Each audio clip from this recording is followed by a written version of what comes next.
이스라엘 자손들이 온전히 바친 물건으로 말미암아 범죄하였으니 이는 유다 지파 세라의 증손 삽디의 손자 갈미의 아들 아간이 온전히 바친 물건을 가졌음이라. 여호와께서 이스라엘 자손들에게 진노하시니라. 말씀에 순종하여 여리고성을 함락시켰던 이스라엘은 결국 7장에 와서 다시 말씀에 순종하지 못하는 모습을 보이고 있습니다. 이러한 범죄의 주인공은 바로 아간이죠. 아간은 하나님께 바친 제물을 탐냈고 그것을 취해 몰래 감춰두었습니다. 하나님은 이미 6장 18절에서 바친 제물을 취하지 말라고 명령하셨는데요. 결국 아간은 그 말씀을 지키지 않았던 것입니다. 이스라엘 안에 이러한 죄악들이 있었을 때 그들은 아이성이라고 하는 작은 성읍과의 전쟁을 앞두고 있었습니다. 이스라엘은 담대했습니다. 여리고도 이긴 우린데 아이성 정도쯤이야 쉽게 이길 수 있겠지. 하지만 막상 아이 사람들과 전투를 벌인 이스라엘은 패망하였고 도망쳐야 했습니다. 하나님께서 그들에게 승리를 허락하지 않으셨기 때문이죠. 우리는 여호수아 말씀 속에서 우리의 순종과 불순종이 우리의 싸움과 직결되어 있다는 사실을 보게 됩니다. 하나님의 말씀에 순종하는 것과 전쟁터에서 싸워 이기는 것은 서로 상관없는 일처럼 보여도 직결되어 있는 일임을 보게 되는 것이죠.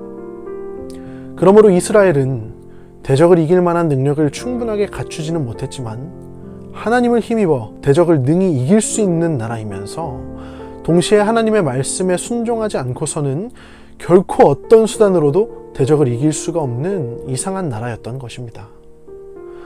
하나님은 우리에게 순종을 요구하십니다. 그러나 그냥 순종을 강요하시는 것이 아닙니다. 먼저 은혜를 베푸시고 그 은혜에 힘입어 순종하라고 말씀하시는 것이죠.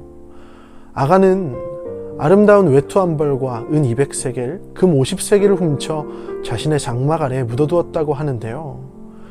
훔친 것인 줄 모두 다 알 것이기 때문에 남들 앞에서 입지도 못할 옷 한 벌과 당장 바빠서 쉽게 쓸 수도 없는 그런 돈에 눈이 멀어서 그것을 훔치고 몰래 감춰두었던 이유가 무엇일까요? 아마 그것은 그가 은혜를 잊어버렸기 때문일 것입니다. 사랑하는 청년 여러분, 이미 우리들은 하나님의 말씀에 순종하기를 사모하고 하나님께서 금하신 것들은 중단하기를 원하고 있을 줄 압니다. 말씀에 순종할 수 있는 길은 오직 은혜를 새롭게 하는 데 있죠. 하나님께서 이미 우리에게 베푸신 은혜들을 여러분은 소중히 간직하고 계십니까? 여전히 그 은혜가 우리 가슴 안에서 뜨겁게 움직이고 있는지요? 우리가 이 은혜를 새롭게 하기를 소망합니다. 우리는 은혜 없이 순종할 수 없는 존재이기 때문입니다. 우리는 대적과 이길 만한 능력을 충분하게 갖추지는 못했지만 하나님을 힘입어 대적을 능히 이길 수 있는 나라이면서 동시에 하나님의 말씀에 순종하지 않고서는 결코 어떤 수단으로도 대적을 이길 수가 없는 이상한 사람들입니다. 다시 한번 은혜를 힘입어 말씀에 의지하는 모든 청년들이 되시기를 진심으로 축복합니다. 사랑과 은혜가 많으신 하나님, 우리에게 순종할 수 있는 자유를 허락해 주시니 감사합니다. 예수의 보혈로 베푸신 그 사랑에 다시 한번 감격하기를 소망합니다. 다시 한번 은혜에 사로잡혀 주의 말씀을 지켜 행하기를 다짐하오니 우리의 마음을 새롭게 하시며 베푸신 그 은혜를 다시금 생각하게 하여 주시옵소서. 예수님의 이름으로 기도합니다. 아멘.